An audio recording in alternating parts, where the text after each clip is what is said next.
یہ قرآن کا خلاصہ ہے اور ہر نماز کی ہر رکعت میں پڑھی جاتی ہے۔ حضور پاک نے فرمایا، جس نے سورۃ الفاتحہ نہ پڑھی اس کی نماز نہیں ہے، یعنی یہ سورت نماز کی بنیاد ہے۔ ایک اور حدیث میں آیا ہے کہ اللہ تعالیٰ نے سورۃ الفاتحہ کو اپنے اور بندے کے درمیان تقسیم کیا۔ میرے بندے نے میری حمد بیان کی، اور اسی طرح ہر آیت پر اللہ تعالیٰ جواب دیتے ہیں۔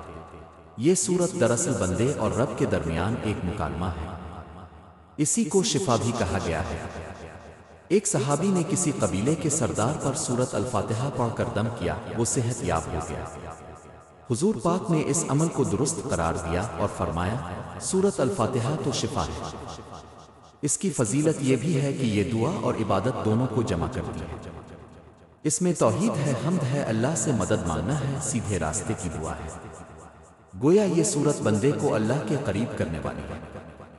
لہذا سورۃ الفاتحہ محض ایک سورت نہیں بلکہ قرآن کا خلاصہ، نماز کی دعا کا بہترین کلمات اور شفا کا ذریعہ ہے۔